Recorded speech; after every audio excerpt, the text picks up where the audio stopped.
اهلا بيكم في حلقه جديده من حلقات بودكاست بزنس اسهل. معاكم طارق بدر، كونتنت مانجر ات باشن بوينت، وعوده محمد تهامي.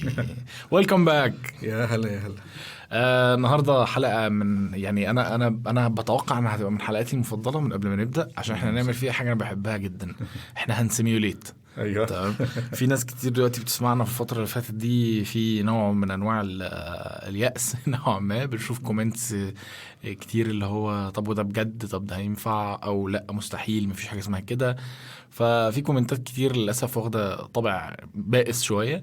ففي الحلقه دي لكل الناس اللي بتسمعنا، احنا اللي هنعمله حاجه ظريفه جدا، اكتيفيتي ظريفه. انا هفترض معاك دلوقتي يا توامي انت راجل دلوقتي بتشتغل مهندس طبعا. تمام. وبتشتغل مجهودك يعني من 9 مثلا نقول 5-6 بتبقى انت مش افيلبل شغال، ومتجوز كمان، وعندك ممكن نقول طفل. خلينا مش هنعقدها اكتر من كده، متجوز وعندك طفل واحد. تمام. وانت شايف الوضع والوضع الاقتصادي وكده، وبتبتدي تحاول تفكر لا انا عايز ابتدي اعمل لنفسي بزنس، عايز اعمل سايد بزنس. في واحد كده اسمه محمد تهامي بيقول لي اعمل بزنس، فانا عايز اجرب. انا معيش انفست في الموضوع ده اكتر من 50,000 جنيه، يمكن مش معايا كلهم كمان، يمكن لسه هحتاج احوش منهم 20. مثلا معايا 30,000 جنيه، احوش 20,000 جنيه. عايزك تمشي معايا بقى خطوه خطوه، عشان الناس اللي ايه اللي ممكن تكون تاهت مننا في حلقات كتير، او الناس اللي مكسله تسمع حلقات كتير ياخدوا ايه الكبسوله. اوكي. بسم الله الرحمن الرحيم. خطوه رقم 1 ايه؟ خطوه رقم 1 انه يشترك في باشن تو بروفيت اكسلريتور بروجرام. وبس وخلاص، دي الخطوه الوحيده اللي هو محتاج يعملها، واحنا وي تيك ات فروم ذير. فلا طبعا هي بص هو او مش لا طبعا هو بس في نقطه مهمه جدا. عندما تكثر الاعذار تعرف على طول ان الشخص مش جاهز، لا دلوقتي ولا بعدين ولا في اي وقت. اوكي. دي قاعده اساسيه، لان احنا ياما بنشوف ناس لو العذر بتاعك فاليد، ودي قاعده بقى في اي حاجه، في اي هدف في حياتك. لو انت بتقول عذر معين، مش عارف اخس علشان، مش عارف افتح بيزنس علشان، مش عارف اعمل حاجه علشان، اسال نفسك حاجه واحده بس: هل وسط الاعذار دي اعرف انا، او اقدر اسال، او اقدر اسيرش واشوف هل في حد عمل الهدف ده او حققه وسط نفس الاعذار دي ولا لا؟ لو لقيت ان في حد عمل، يبقى انا الاعذار بتاعتي دي وهي. فببساطه شديده انا عايز افتح، بس الظروف الاقتصاديه، بس البلد واقعه، طب كذا. طب ممكن كده تسال كده حواليك، في حد يا جماعه فتح بيزنس اليومين دول؟ هتلاقي كل يوم في ممكن شركه جديده بتفتح، وده على اقل تقدير يعني. مش بس في مصر، حوالين العالم كله، لأن العالم كله متأثر، والعالم كله متبهدل، والعالم كله فيه تضخم، والعالم كله فيه ظروف مشاكل اقتصادية كبيرة جدا، بالذات في أوروبا. ومع ذلك الناس بتفتح شركات وبتنجح وبتكبر، والشركات اللي موجودة بتقفل. سنة الحياة، تغيير بيجي، في ناس ما بتقدرش تتواكب معاه فبتقفل، ناس جديدة بتشوف المستقبل وبتشوف التغيير وبتشوف الفرص اللي موجودة وبتفتح وبتنجح عادي. فأيا كان انت شايف ان في عذر بسبب اي حاجة، اسأل نفسك هو العذر ده مفيش حد قدر يتغلب عليه؟ يعني هل لما تقول انا مش هقدر افتح بيزنس عشان معيش فلوس، او 50,000 جنيه مش كفاية عشان احقق حلمي ومشروعي اللي انا بحلم بيه، طيب هل تعرف حد قدر يعمل بيزنس بالمبلغ ده؟ definitely حتى من غير ما تفكر، المنطق هيقول لك اكيد فيه. يعني من غير حتى ما تبحث، المنطق هيقول لك اكيد فيه. يعني في ناس يعني في اطفال بيفتحوا بيزنس. يعني وبنشوف انا يعني ولادي كانوا بيتابعوا رايان توي ريفيو، اللي هو البلوجر الطفل، اشهر طفل بلوجر بيعمل ريفيو للالعاب وبتاع، ملياردير الطفل الفاسل ده. تمام. واهله مكرسين حياتهم لدعمه. يعني تلاقي دلوقتي، كان الاول هو بيطلع لوحده، وبعدين بابا هو بيطلع، ومامته بيطلع، واخته بتطلع، وكل عيلته بتطلع، عشان خلاص رايان ده هو شال العيله كلها. فعيب يعني ايه. فايا كان العذر، فاحنا عايزين النهارده احنا بنقول الخطوات دي للناس اللي هي واخد الموضوع جد يعني. مش عايزة تبدأ بيزنس لما تكون الظروف متاحة، ولما تكون الدنيا حلوة، ولما يكون الضمانات موجودة، لأن ده مش رائد الأعمال. يعني رائد الأعمال أنت حتى لو ظروف النهاردة حلوة وأنت فتحت بيزنس، هو يعني هتفضل حلوة؟ افرض بقت وحشة، هو أنت مش هتعمل بيزنس غير لما الدنيا تبقى تمام؟ اوكي. فهي دي الفكرة. فاحنا اللي احنا هنقوله النهاردة للناس اللي هي كده هي determined، وهي عايزة اللي يساعدها، مش بقى بتقعد تسوف وتأجل وتحط أي أعذار وخلاص. حلو. طب قبل ما تبدأ وتقول النقط، عشان انت بس ايه يعني ايه يوريز ده ان امبورتنت بوينت كده، حاجة انا محتاج اعلق عليه. يعني انت دلوقتي بتقول ان اي حد عطلان وبيقول حجج، لو الحجج دي في حد تاني عملها باختصار يعني، طالما لو انت حجتك دي في حد لقى لها حل يبقى انت عندك مشكله، انت المشكله عندك انت بالظبط. فطب تمام، افرض الحل ده ممكن ينجح ليك بس ما ينجحش ليا، هل ده وارد ولا؟ ما احنا هنا بنتكلم بقى يعني ايه، انت بتقولي مثلا معيش فلوس. في ناس بدأت بيزنس من غير فلوس. انت بتقولي الظروف الاقتصاديه وحشه، في ناس بدأت في وسط الظروف دي ونجحت. منهم انا يعني بدأت شركتين في أسوأ ظروف في الدنيا بعد الثوره المصريه بسنه. وده كان يعني سنه سودة في تاريخ المصري المعاصر. وفي وقت الكورونا، عز الكورونا، جون 2020. يعني انا لما انت تيجي تفكر هتلاقي زي ما بقول لك كده، المنطق هيقول لك اكيد فيه. فانت تبتدي يعني فلو انت جد فعلا، سيبك بقى من الحاجات دي وتعالى نشتغل بجد. خلاص تمام ماشي. فهو ده اللي احنا بنوجه ليه كلامنا النهارده، مش ان احنا نحاول، لان الناس اللي هي محترفه اعذار ودي بشوفها في كوتشنج سيشنز اللي بعملها، ترد على عذر يفتح لك 10، ترد على 10 يفتح لك 100، تقفل معاه السيشن وتقول له ربنا يوفقك. تمام. ما انا كل ما احلل لك حاجه تطلع لي الحجه اللي بعدها، انت مش عايز تشتغل، فمش هنخلص. يعني بالذات احنا دايما انا بكررها، احنا في عصر ذهبي لرياده الاعمال، مفيش اسهل من الوقت اللي احنا فيه ده. فرص وبزنس مودلز جديده.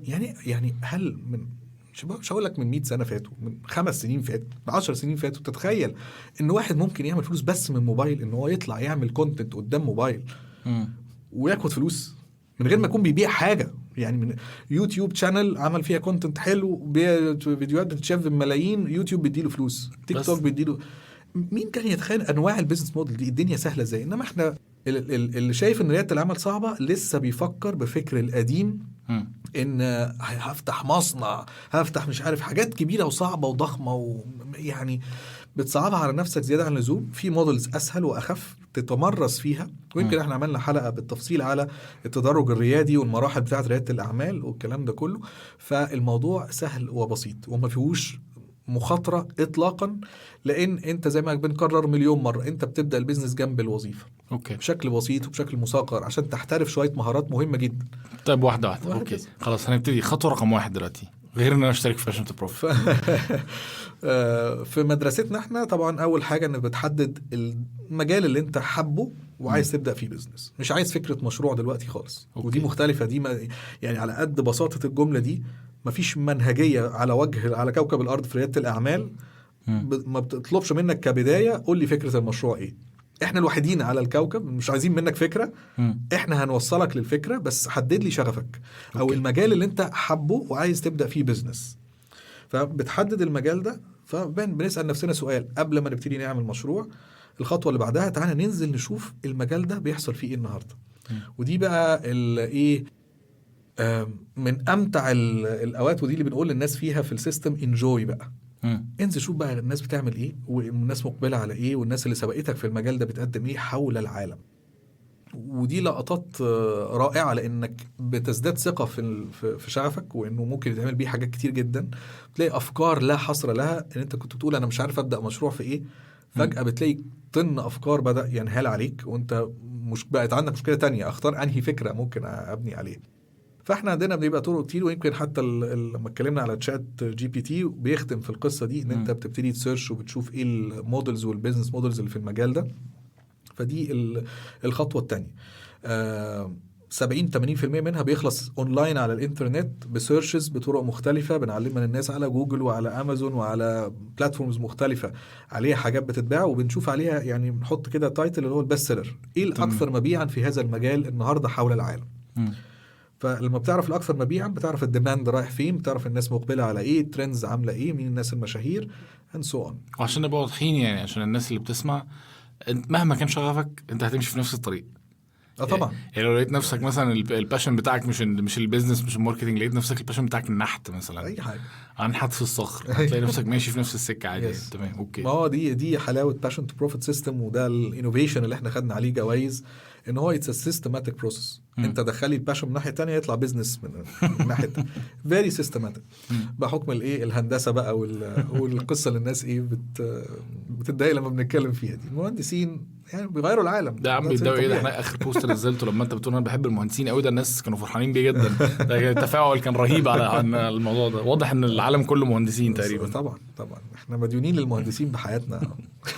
طيب فانا دلوقتي لقيت الباشن بتاعي ودخلت شفت معمول بيه ايه في السوق وقريت البست سيلرز وهكذا. بالظبط. حلو ماشي. انا بدور دايما على ايه الترندنج، ايه البست سيلرز، الدنيا رايحه فين والديماند رايح فين، لان احنا مهم جدا واحنا بنبدا بزنس عشان كاستمر، مش عشان ابيع اللي انا بعرف اعمله. فدي قاعده مهمه جدا. ال 20% اللي فاضله في مرحله السيرش دي هي البني ادمين بقى، ان انت تنزل تحضر ايفنتس، تتعرف على ناس مشهوره في مجالك او ناس ناجحه في نفس المجال ده، بتاخد منهم نصايح، تعرف على ناس بيشاركوك نفس الشغف. انا بقول بيبقى صعب جدا ان واحد يبدا بيزنس في مجال وما يعرفش جنس مخلوق في النتورك بتاعته له علاقه بالمجال ده. يعني صعبه قوي. فين مين هتتبادل معاه افكار، مين هتبرين ستورم معاه، مين هتاخد منه مساعده، مين هتشتكي له همك، مين هتفكر معاه. يعني عشان كده الكوميونتي جزء مهم جدا من منظومه باشن تو بروفيت، از نوت جاست ا كورس. ده بتبقى مجتمع متكامل بيبقى حواليك. المجتمع ده في الناس اللي بتشاركك نفس الشغف، في ناس اللي بتشاركك نفس الفكره، نفس الحلم، فكله بيدعم بعضه. ودي جزء مهم جدا من الرحله، لانه غير منطقي لما تقعد مع اصحابك المقربين او وتيجي تتكلم عن انت عايز تعمله وتلاقي تريقه وتلاقي مسخره وتلاقي ايه ده وازاي، وفي وسط الظروف دي هتضيع فلوسك، هتضيع مستقبلك، وما تديش ولا واحد بيدعم اللي انت عايز تعمله. مؤلمه جدا وصعبه جدا. والناس بتوع الموتيفيشن يقعد يقول لك اللي هو انا منهم يعني، بس انا من من الناس الطيبين، بس اللي هو الناس اللي هي بتزودها شويه. انت لوحدك هتقدر تهد الدنيا، انت لوحدك اعظم واحد في الكون، انت لوحدك لازم تبقى مؤمن بنفسك، محدش هيؤمن بيك غيرك. لا، مع الظروف لا طبعا بتأثر. ولو ما فيش حد قال لي كلمة داعمة، يعني احنا دايما كتير من السكسس ستوريز لما بنعمل معاهم انترفيوز ولقاءات وبتاع دي يقول لك من اكتر الحاجات اللي فرقت معايا الكوميونتي، الناس والدعم والسبورت، وان انا اللي انا كنت شاكك في نفسي ولما اتكلمت عن الحاجه هم يعني زودوا لي ثقه بنفسي وقالوا لي انت تقدر، وشالوا الشكوك اللي جوايا. مهم قوي يبقى في نوعيه الناس دي. فالجزء بتاع احنا بنسميه البراكتس فيز، مرحله الممارسه، وان انت بتشارك، بتشوف شغفك مين اللي عمل فيه ايه قبل ما تحكم وتفكر في فكره معينه انت عايز تنفذها. بدي مرحله اكسبلوريشن جميله جدا. 80% بيحصل على الانترنت، و20% بيحصل نتوركينج وايفنتس وحاجات بتحضرها عشان تشوف الدنيا رايحه فين. الموضوع ده برضو مهم قوي لو انت، خصوصا لو انت الباشن بتاعك ما هوش حاجه تقليديه. يعني لو انت الباشن بتاعك مثلا ايه بيزنس زي ما بنقول مثلا، او تسويق او حاجه زي كده، وقعدت مع اصحابك فعلا ولا مع اهلك وقلت لهم عايز افتح حاجه بيزنس للتسويق، هتلاقي الناس كلها يعني اتفضل يا سلام ده عايزه، او عايز ابني حاجه، ولا كل الناس هتلاقيها ماشيه وراك قوي. انما انت لو مثلا زي الناس مثلا، يعني كان في عندنا يحيى وكذا حد مختلفين، الوود ووركينج، الناس بيحبوا يشتغلوا على الخشب مثلا. تيجي انت مثلا مهندس ولا دكتور ولا حاجه وتيجي تقول انا عايز افتح بزنس في الخشب، يقول لك خشب ايه يا عم انت جننت؟ طبعا يا سلام بقى لو انت عايز تكتب ولا تغني ولا تمثل ولا اي حاجه من الحاجات دي، طبعا انت كده جننت رسمي خلاص. بالنسبه لاغلب الناس انت بتضيع فلوسك ووقتك وعمرك فيعني في الحاجات دي العزوه بقى اللي انت بتتكلم الكوميونتي، سواء بقى من باشن تو بروفيت ولا من بره باشن تو بروفيت. يعني محتاج فعلا تلاقي ناس اللي هو مجانين زيك. لو انت مجنون يكونوا مجانين زيك، يعني ما تبقاش مجنون لوحدك، عشان احساس العزله الشديد ده. يعني انا بفتكر يعني الفترات اللي هو بتبقى قاعد في وسط اصحابك، ناس حلوين وانت بتحبهم وكل حاجه، بس يعني اللي انت بتقوله ده كلام فضاء بالنسبه لهم، مش منطقي، ويعني بطل فاهم. فمحبط جدا يعني. احنا في مره من لو تفتكر في واحدة من الكونفرنسز، المؤتمرات السنوية اللي احنا بنعملها نكرم فيها الناس اللي نجحت وكده، عملنا كتاب، جبنا الناس الحكم والنصائح اللي الناس قالتها على الجروب على مدار يعني السنين اللي فاتت، وعملناها في كتاب صغير سميناه من أفواه المجانين. يعني لأن هو ده الليبل المنطقي لأي واحد بيحاول يشتغل على الباشن بتاعته. وبتكلم الباشن بالذات مش بس يفتح بيزنس. يعني لو انت قلت انا عايز افتح بيزنس مش هيقولوا عليك مجنون، يقول لك مش وقته، ده خطر، خلي بالك. لكن بتقول انا عايز احول او اعمل بيزنس في ان انا دكتور وهبقى طباخ، وان انا مهندس وهبقى رسام، هنا بقى بتبتدي ايه، انت مجنون وده ياكل عيش ازاي، والقصه بقى دي طبعا. انت عارف الغريب في الموضوع ده يا تومي، اكتر حاجه فعلا بستغرب، الواحد ما كانش بيفكر فيها قبل كده. يعني هي فكره ان انت تبني بزنس على الحاجه اللي انت بتحبها، ما هياش يعني نقله نوعيه في التفكير، هي فكره منطقيه جدا. انت لما تيجي تعمل بزنس تعمل في حاجه انت بتحبها، لو شلتها من دماغك هتبص تلاقي ايه، كلنا عايزين نفتح مطاعم، كلنا عايزين نعمل كافيهات. بالظبط. فتلاقي مفيش اي اوريجيناليتي خالص، مفيش اي نوع من انواع التجديد، مفيش حتى المنافسه صعبه جدا يعني كلنا بنعمل نفس الحاجه. فتفكير منطقي ان انا هعمل حاجه اللي بحبها، وبالتالي ده اللي هيخليني اصلا نوعا ما متفرد، او بعمل الحاجه بتاعتي انا اللي مفيش حد يعرف يعملها غيري. لا يعني فعلا هو هي مش جنون خالص، هو ده عين العقل بامانه يعني. صح. انت عارف كل الناس اللي بيهاجموا الفكره دي يقول لك الشغف، ويعني ايه شغف، مفيش حاجه اسمها شغف، ومفيش حاجه اسمها شغف يبقى بيزنس. الناس اللي بيهاجموا الفكره دي هم، انا بحس يعني ان هم بيهاجموها لانهم فشلوا فيها. هو ما عرفش يعمل، يعني هو جه في يوم من الايام كان نفسه يعمل حاجه اللي هو بيحبها وما عرفش، فقال لك ده معادله فاشله. قال له لا. معادله فاشله وما بتمشيش، وجه يعمل بقى البيزنس بشكل زي ما انت قلت، فتح مطعم فمشيت معاه. قال لك بص، الحاجات اللي هي بتمشي، الحاجات اللي هي الناس كلها ما بتقولش عليها لا، هي دي اللي يمشي ورا الفلوس. يعني ما بلاش بقى لا شغف ولا مش شغف، امشي ورا اللي بيجيب فلوس. صح. فهم عشان ما عرفوش فبيهاجم الفكره، لان هي هتضايقه، لانه لو صدق ان هي ممكن، ايه ده هي ممكن، طب صح عملها ازاي؟ وحسبه كمان مختلفه، ان هو ممكن يكون بيبص على الموضوع بالله اقصى حاجه ممكن تجيب لي فلوس ايه يعني. هو بالزبط. ممكن مثلا لو انا عايز اعمل مطعم رامن زي صديقنا اللي عمل مطعم بناء على حبه للانمي يعني، ممكن تكون هيكسبه فلوس، ممكن هتطور له مستوى معيشته، لكن يعني احتماليه مثلا انه يبقى ملياردير من الرامن يعني وارد، بس مش يعني مش possible قوي يعني، مش احتمال انها تحصل قريب يعني. بص، هو احنا بقى لنا 10 سنين ويمكن 5000 واحد في الكوميونتي دلوقتي، مفيش ولا واحد دخل البروجرام وكان عايز يفتح بيزنس عشان يبقى ملياردير. بالظبط، ما بقول لك هم كلهم كان الاساس انا عايز اعمل حاجه انا بحبها، فريدم، حريه، اسيب اثر وافرق في حياه الناس واعمل حاجه ايجابيه. ما فيش حد في باله، لان احنا لو انت بصيت عليها هو وبعد ما ابقى ملياردير يعني. وبعدين في ناس مليارديرات بيبقى يعني حياتهم من كتر القلق والتوتر اللي عايشين فيه مش هو ده اللي احنا عاوزين نوصل له. احنا عايزين نعيش حياه حلوه، نبقى سايبين فيها اثر حلو ومبسوطين باللي احنا بنعمله. الفريدم، سنس الفريدم ده هو ده اللي احنا يعني عطشانين وجعانين ليه طول الوقت. انا بالنسبه لي انا يعني، انت لو محتاج مليار جنيه او مليار دولار ولا ايا كان عشان تتبسط، انت عندك مشاكل يا باشا يعني. انت مشاكلك اكبر بكتير من البيزنس يعني. تمام. فدلوقتي صديقنا اللي عايز يعمل بيزنس راح شاف الباشن بتاعه ايه، وعرف ان هو بيحب كذا، وبعدين بص على السوق ايه اللي معمول، وجاب الكتب، وبعدين نزل على الارض وابتدى يتعرف على ناس عشان يلاقي ايه نتورك او عزوه. كل ده على فكره ما كلفوش اي حاجه حتى الان غير ثمن الكورس بتاع باشن تو بروفيت. تمام. مفيش اي تكلفه حتى الان دفعت في القصه دي كلها. الخطوه الثالثه برضو ما فيهاش تكلفه، اللي هي بقى احنا بنسميها البوزيشننج، ودي المرحله اللي لو اتعملت صح بتسهل البيزنس جدا جدا، اللي هي ان انت تتخصص تخصص دقيق قوي. طول ما انت مش متخصص تخصص دقيق، كل ما هتصعب ان انت تتعرف، ويبقى في صعوبه ان الناس تتكلم عنك وتقول تريفير ليك ناس، وهتصعب المنافسه عليك وحاجات كتير قوي. الناس بتخاف من التخصص لان بتخاف تخسر فرص. تقول طب ما انا لو تخصصت عند دول الناس تاني مش هتجيلي. طب هو بس اسأل نفسك سؤال، خلص دول وبعدين بص على الناس التانية. يعني مفيش مانع ان انت تكسباند الكاستمر سيجمنت بتاعك مع الوقت، بس تخصص مع شريحة دقيقة جدا في الاول، ولما يخلصوا هم مش بيخلصوا. لان في فرق بين شريحة دقيقة وشريحة صغيرة. مفيش بيزنس بيسرفايف على شريحة صغيرة، لكن احنا عايزين شريحة دقيقة. تقولش انا بتاع ديجيتال ماركتنج، قول انا بتاع زي ما انت كده استضفت سارة كده الحلقة اللي فاتت، انا بتاعت انستجرام كوتش.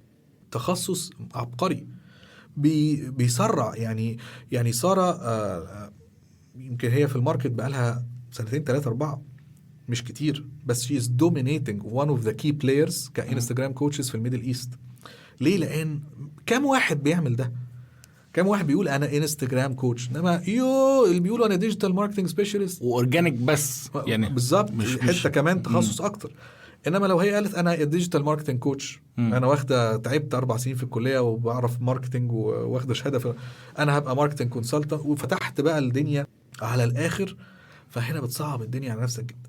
لما تبقى ويل استابليشد بتفتح يعني، لان انت لما بتقول كده للناس يقولك طب ما هو توني روبنز مثلا بيعمل حاجات ليها علاقه بالبيرسونال ديفلوبمنت، وبيعمل حاجات في البيزنس، وبيعمل حاجات في الريليشن شيبس، وبيعمل حاجات كتير. طب اشمعنى يعني لما تبقى توني روبنز ابقى اعمل زيه؟ هو ما عملش ده. هو توني روبنز كانت بدايته على ما اتذكر يعني كان بس بيعالج الفوبيا، ال NLP، يعني كان بيستخدم نيورو لينجويستيك بروجرامينج عشان يعالج الفوبيا. انت عندك فوبيا مثلا من المرتفعات، من مش عارف ايه، على ما اتذكر كانت ده تخصصه، ابتدى كده بس، وكان مذهل بيعملها في قعده واحده، فالناس بتجيب له ناس، فبدا يتوسع بعد شويه، بقى بيتكلم في البيرسونال ديفلوبمنت ان جنرال، بقى بيتكلم في كذا. بعد ما بقى عنده بيزنس جبار بدا يعمل بيزنس ماستري وبيتكلم في البيزنس، وبعد ما اتجوز وبقى عنده حياه اسريه جميله جدا جدا بقى يعمل ريليشن شيبس فاين. بس ده ايفولوشن، مش هتبدا كده. فاللي بيبدا كتالوج ده انا بتاع كل حاجه، ليه لا ما نعرف لا. ففي كل بقى التخصص بوزيشننج، انا فين مكاني في الماركت، في الحته اللي انا قوي جدا فيها. لما تقول انا مهندس معماري انا اعرف ابني اي عماره، انا مهندس ديكور اعرف اشطب اي شقه، اي فيلا، اي شركه، ستايل معين او مدرسه معينه. فانت هنا رحت دخلت في منافسه صعبه قوي. كل ما تتخصص وتمسك حته صغيره كده وتبقى دقيق فيها جدا، كل ما هتبقى سرعه نجاحك كبيره، سرعه انتشارك كبيره، لان قليلين اللي بيعملوا كده. فلما الناس تيجي تفكر او تحتاج الحته دي بالذات، دماغها مش هتشتغل كتير، هو مفيش غير ده. يعني when you mention passion خلاص اتعرف اروح لمين عشان احول الباشن بتاعي البيزنس. مفيش كتير بيتكلموا فيه. الغريب في الموضوع ودي حاجه انا قعدت فكرت فيها يعني، وحمدت ربنا عليها حقيقه. احنا بقالنا 10 سنين ولا واحد بينافسنا لحد دلوقتي، محدش عارف يعملها. يعني فكر معايا كده، مين في مصر او في الوطن العربي حتى الان بقالنا 10 سنين من ساعه، يعني احنا فتحنا السوق لما بدانا في 2012. احنا وي انتروديوس فكره الباشن فروم داي 1، وما كانش حد بيتكلم فيها، وبالذات ان هي تحول لبزنس. كان ممكن على من في سياق السيلف اويرنس والكده، لكن بزنس. طيب لما الدنيا اتفتحت وبقى الناس كلها نفسها تعرف وفتحنا السوق، لحد دلوقتي ما حدش نافسنا. يعني في التشيس لما عملنا فتحنا تشيس يور تشايلد، لسه يا دوبك من سنتين بدأت ناس تطلع تنافس في الحتة دي، ولو انه يعني مش بنفس الدرجة او القوة، بس لحد النهارده باشن تو بروفيت ما حدش، لان المعادلة في منتهى الصعوبة، من اصعب المسارات الحقيقة ان انت تعمل بيزنس في الحاجة اللي انت بتحبها. مش المسار الاسهل، ولكنه المسار the most fulfilling، ممتع للغاية. انك تعمل بيزنس في حاجة انت بتحبها، يا نهار ابيض على الجمال. تصحى كل يوم مبسوط، تفرق في حياة الناس وبتكسب فلوس. معادلة ما فيش بعدها جمال. انت تعرف لما بفكر في اللي انت بتقوله ده، اظن في ناس هجمت الباشن بيس بيزنس اكتر من الناس اللي حاولت تعمل باشن بيس بيزنس. يعني في ناس كتير جدا رفضت الفكره اصلا من بابها. يعني بيتعاملوا بمبدا اللي هو انت المفروض تشوف ايه اللي ماشي وايه اللي رائج وتعمل زيه، مش انت بتحب ايه وتروح تعمله، تحب ايه تعمله، ده هوايه. ما على فكره مثلا احنا لسه كده، هو ده صح، لان احنا قلنا الخطوه اللي قبلها المجال اللي انت بتحبه ده شوف ايه اللي ماشي فيه. بالظبط. هتتفاجئ ان المجال اللي انت فاكر ان هو ما بيجيبش فلوس ده في ناس عاملين منه ملايين. ف it's extremely possible. واحنا في زمن building an audience equals money.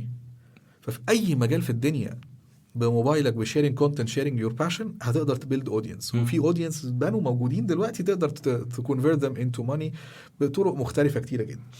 فالمهم خطوه البوزيشن دي خطوه حساسه جدا، وكل لما تتخصص تبقى دقيق. وانا مش عايز الناس تفكر فيها، يعني انا مش هقعد افكر وانا هتخصص في ايه بقى في المجال. ما تنساش الخطوه اللي في النص بتاعت الاكسبلورنج دي، لانك هتلاقي امثله وناس وافكار تحفه. فهي مش يعني انت مش هتتعب كتير، انت مجرد انت هتبيك الايديا بيزد على، احنا بنعلم ناس حاجه اسمها بوزيشننج ماتريكس، شويه كده حاجات بتفكر فيها، تشيك ماركس بتعملها، انا هي دي تخصصي الحته دي. بدايه الخطوه في البوزيشننج او التخصص هو اختيار مين بقى الشريحه اللي انا هخدمها، مين الناس اللي عندهم مشكله ايه. ان هو انت عارف هو إيه؟ الماركتنج اللي الناس فاكراه حاجه ضخمه وكبيره، ده هو بالظبط. هو لو تقرا في تطور البيزنس او تطور الفلوس، انت دلوقتي كان زمان الماركتنج عبارة عن هو فين السوق بتاع الحاجة دي. فاكر سوق الخضار، سوق السيارات، سوق المدابغ، سوق اللحمة ولا المذبح، كان في أسواق. انت عايز تبيع دي، انت لازم تروح تفتح محل في السوق ده. تمام. انما دلوقتي الدنيا شوية بقت دايفيرس، وما بقاش في سوق محدد لحاجة محددة. يعني انا عايز كذا، ما فيش المكان اللي هو هروح للحتة دي. فممكن تبقى انت اونلاين، يبقى عندك ويب سايت بتروح كذا بتعمل كذا.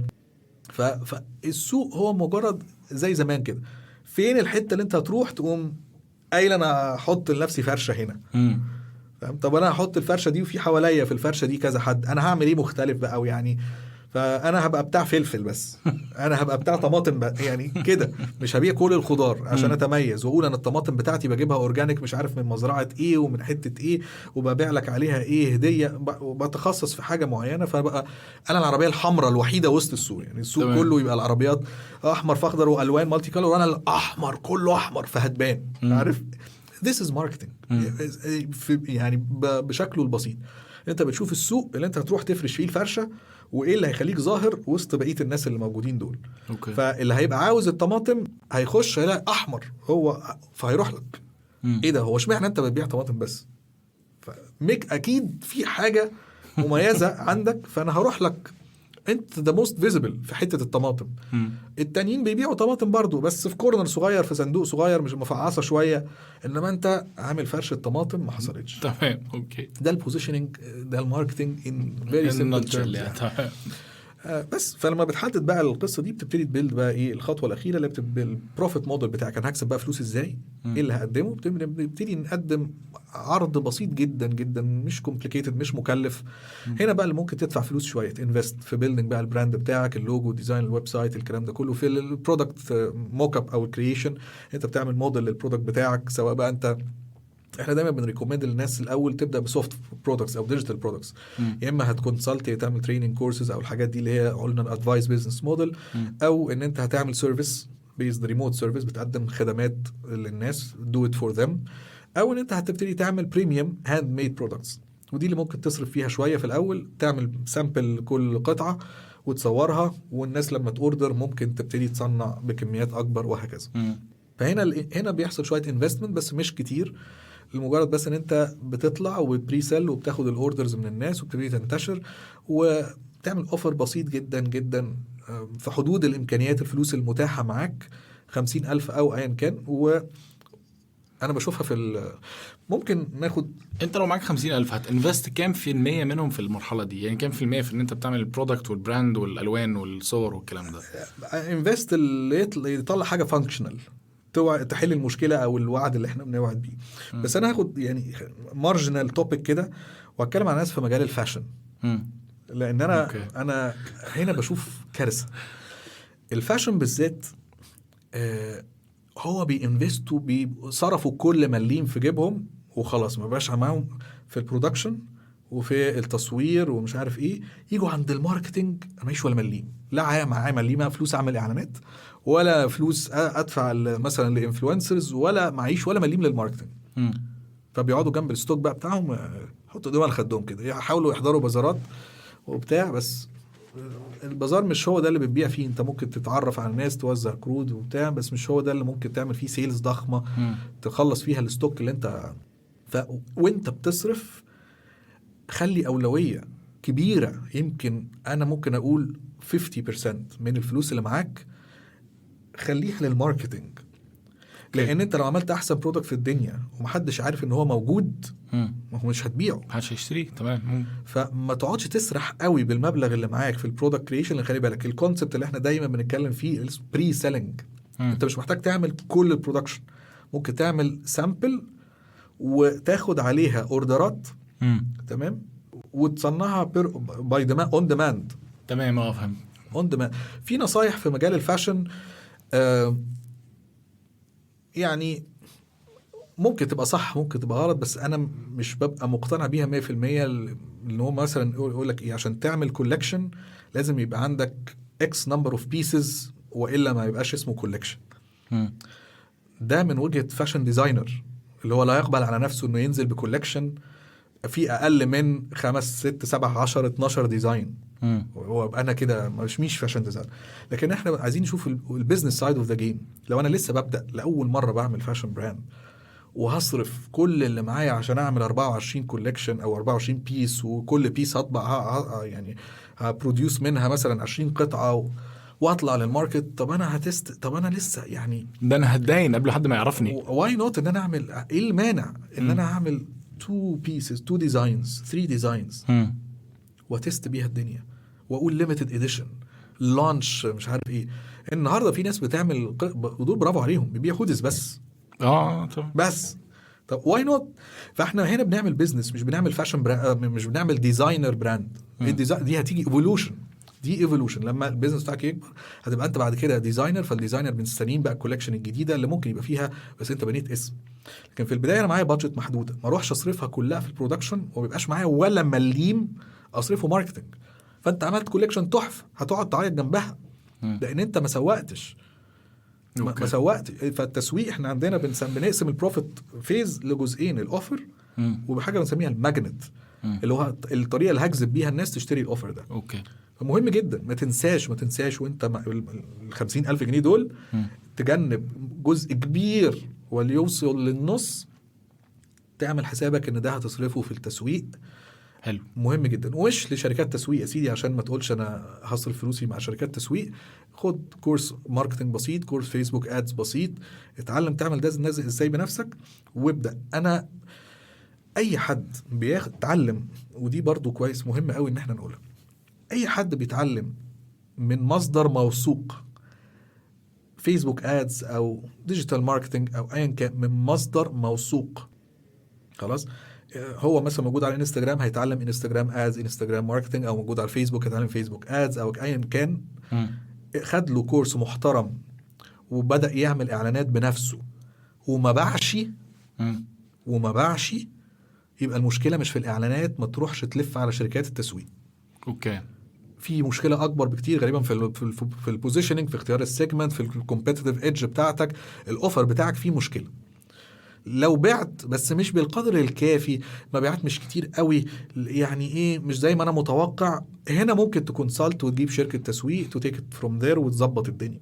انما انت لو اتعلمت صح من مصدر كويس وبدأت تطبق بنفسك شوية وما بعتش خالص، في بيج ايشو. المنتج نفسه مش مظبوط، في بيج ايشو. انما بتبيع بس ساعات ايه يا دوبك بتغطي مصاريف الاعلانات، بتخسر شويه بسيطه، بتكسب بس مكسب مش كبير. فاين، ممكن تجيب حد بقى وتهاير وايه ويتيك ات فروم ذير. تمام. فبدايه اتعلم انت الاول، سوق بنفسك شويه، خد لك كورس ولا حاجه وابدا مشي العجله. you don't have to invest الفلوس القليله اللي معاك دي ان انت تهاير حد دلوقتي او تجيب حد من بره. ممكن تبدا بنفسك. يعني انت قلت معاك 50,000 جنيه، بدل ما تهاير حد مثلا ياخد 5,000 جنيه في الشهر، خد انت كورس ب5,000 جنيه يبقى معاك على طول تستخدمه. ايه بقى يعني يعني مثلا كورس كويس يعني كورس كويس. وانا بقول كورس مش فيديوهات يوتيوب، لان انا عارف يوتيوب مليان فري ادفايس فيما يخص الفيسبوك ادز وكذا، بس الكورس بيجيب لك ستراكشر وبيجيب لك خبرة الانستراكتور، بينقل لك خبراته في التستنج اللي عمله والفلوس اللي صرفها في الادز مثلا والخبرات اللي اكتسبها، بيحطها لك بشكل منظم، بيختصر لك الموضوع، بتمشي وراه ستيب باي ستيب وخلص الموضوع.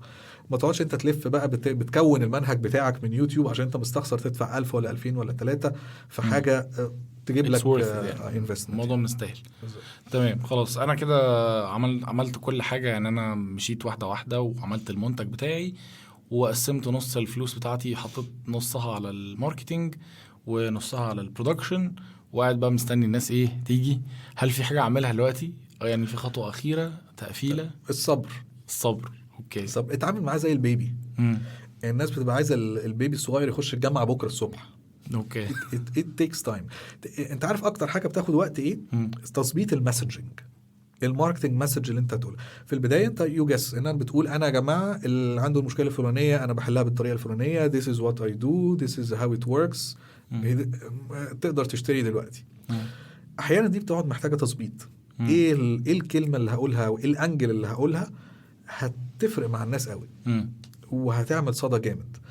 وكل ما تظهر العميل اللي انت متخصص في خدمته كل ما هتكسب فلوس اكتر.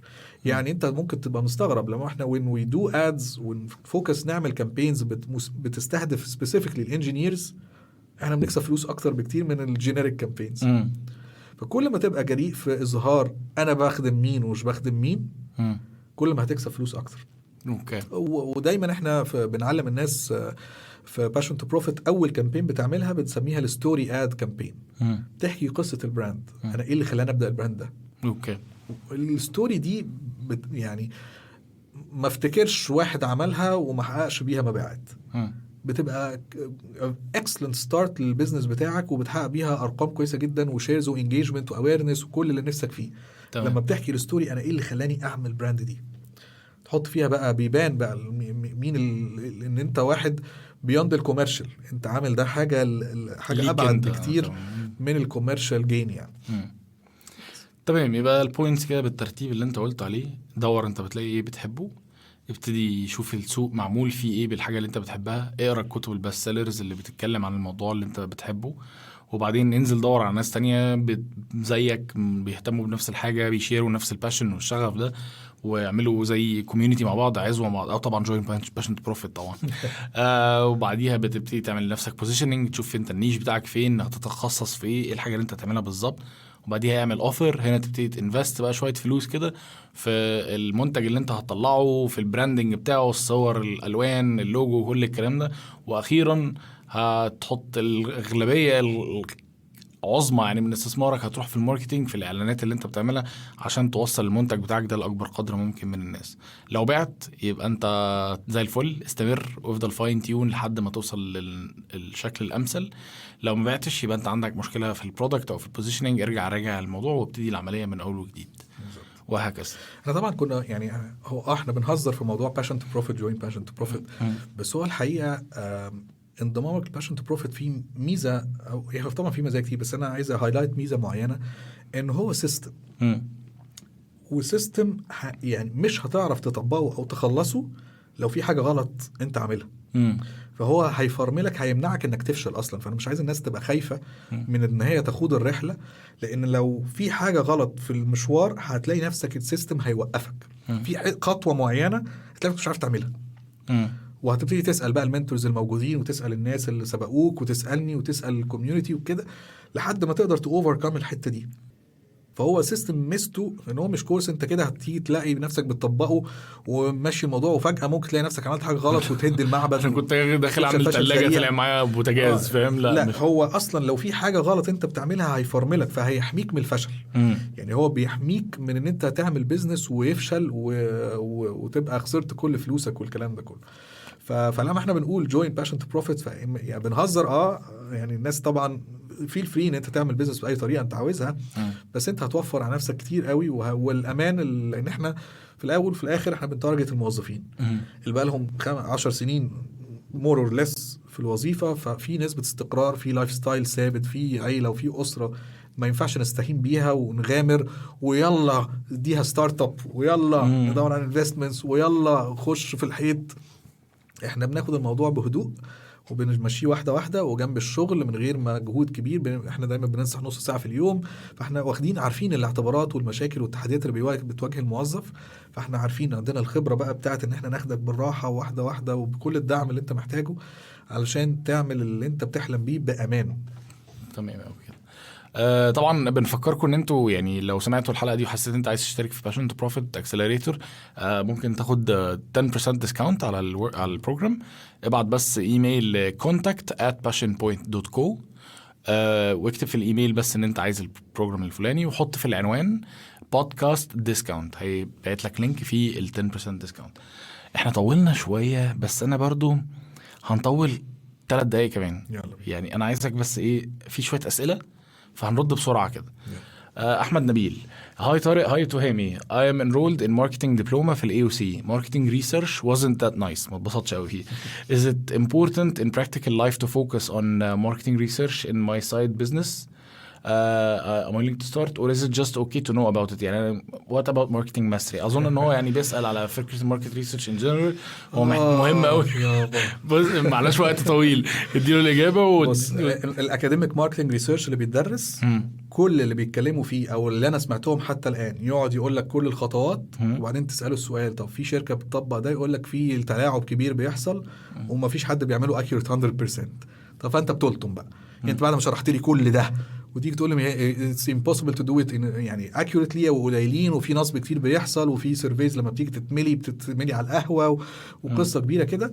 الماركت ريسيرش الأكاديميك ده وجع دماغ كبير جدا. احنا زي ما اللي احنا قلناه من شوية ده فكرة الخطوة التانية، انزل شوف السوق اونلاين بتسيرش بطرق معينة في مواقع معينة. This is market research بس احنا بنعمله بطريقه very passion friendly وبيخليك تشوف السوق 3D مش بس اللوكال كمان global market. اوكي. Chase Your Child دي فكره شفتها بره ما شفتهاش لوكالي وازاي بقى تعمل لها لوكاليزيشن وتجيبها هنا وتنجح بيها. فهي الفكره ان احنا بنوريك السوق ده ماركت ريسيرش بس بنعمله بطريقه تانية خالص طريقه يعني مختزله شويه تكون يعني براكتيكال اكتر يعني.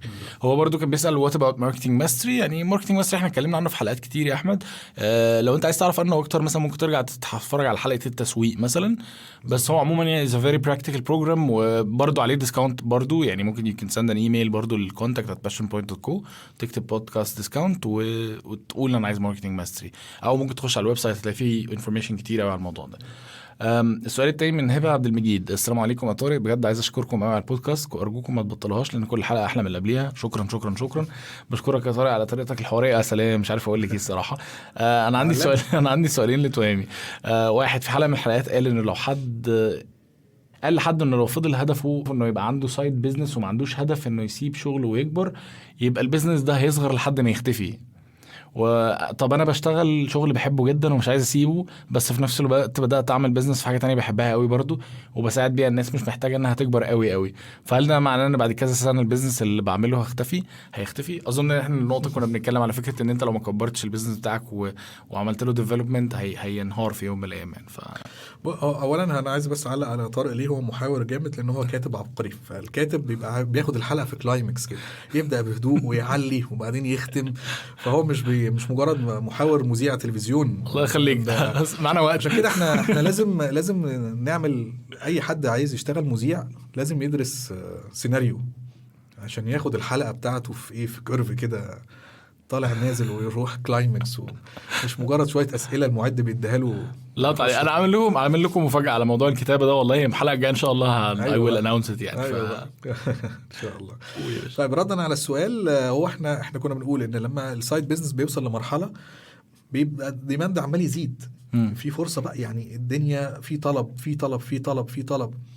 فاللي هيحصل ان هيبقى في كونفليكت ما بينه وبين الشغل وبيبقى الموضوع فيري ستريسفul. فانا عشان اقرر ان انا افضل موازن الامر ان انا هوقف الطلب ده فابقى انا جنريتد ديماند ووقفت الطلب مش قادر اخده فهيروحوا للمنافسين. فمع الوقت هيبقى الدنيا ايه اولا ستريسفul بالنسبه لي جدا وبالتالي الاستريس ده هيخليني اهمل شويه في شغلي وبعدين اهمل شويه في البيزنس بتاعي. فلازم اخد القرار اكمل هنا او هنا. however ان احيانا في ناس بيبقى عايز يفضل مكمل في الاثنين بس انت تبقى عارف الكاباسيتي بتاعتك وعالن عنها ومحجم الموضوع. وفي الاعلانات بتاعتك انت بتحكم فيها شويه عشان ما يجيش فلو اكبر من اللازم وهكذا وتفضل ماشي الاثنين في بعض. بس هي انا بكرر تاني احنا كل اللي احنا بنعمله ده عشان تعيش حياتك باسلوبك مش باسلوب مفروض عليك. حلو. انا النهارده مبسوط في شغلي خليني في شغلي. لكن لو عايز تسمع نصيحتي الشغل اللي انت والله يا ما شفناه احنا بقالنا 10 سنين كل الناس اللي قالت انا شغلي بحبه جدا ومش عايز اسيبه وما فكرش اسيبه ابدا جات لطمت بعد 2-3 انا حصل تغيير ومديري اتغير والدنيا اتعملت والكوربريت از نوت يعني فاهم خاينه جدا. فيا ريتنا بدأنا وعملنا بيزنس. فيس هي بتفكر صح ان هي تبقى عندها البيزنس بتاعها بس يبقى عندها برضو الشجاعة ان في وقت ما هي تقرر بقى وتحب لما شغلها يخونها لما يحصل حاجة ان هي طب هل ممكن تكبره عن طريق حد؟ يعني هل ممكن مثلا طريقة تكبيرها للبيزنس يعني انها تقول انا برضو هفضل في شغلي زي ما انا بس هسكيل مثلا عدد الموظفين هجيب مدير يكبر مثلا هو ابقى انا بدايركت صعب مش احسن حاجة يعني. صعبة جدا. تمام خلاص اوكي. هي كانت بعتها سؤال تاني بتسأل في السريع بقى. انا اشتركت في ماركتنج ماستري والكورس بجد حلو قوي وعملت ويب سايت زي ما نصحت في الكورس بس واقفه في حاجه واحده هي طريقه الدفع. اغلب الناس في مصر ما عندهاش باي بال وانا عايز اسهل الموضوع دفع عليهم بحيث انهم يدفعوا على فودافون كاش مثلا. ازاي اعملها ازاي على الموقع يعني الاكشن بوتن المفروض يودي على فين بعد كده؟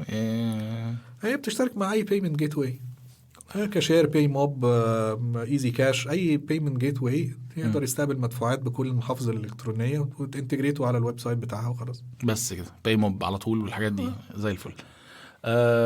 اخر سؤال انا السؤال ده احنا غالبا انا عارف انت مش هتجاوب عليه يعني او ممكن تكون يعني الاجابه مختزله جدا بس هسألك لسبب لان ده سؤال يعني زي ابديت اوكي. لو تفتكر كان في شيماء ابراهيم كانت بعت لنا سؤال بتسالنا على البيزنس بتاعها، وعندها فكره انها عندها ارق انسومنيا مزمنه وبتفكر تعمل بيزنس، تقول ابتدي دلوقتي ولا استنى، واحنا نصحناها انها تعمل كونتنت تعالج ده. فهي سمعت الحلقه واتبسطت من الاجابه يعني وبتفكر وبتقول عايزاكم تساعدوني الاقي لها اسم. اسم البيزنس اسم للبيزنس ماي هيلثي انسومنيا، My journey with insomnia ولا be fit with insomnia، ايه رأيكم؟ لا هو مفيش بيزنس اسمه حاجة with حاجة يعني. هي براندنج دلوقتي الأسماء كلها بتروح لناحية كلمة واحدة.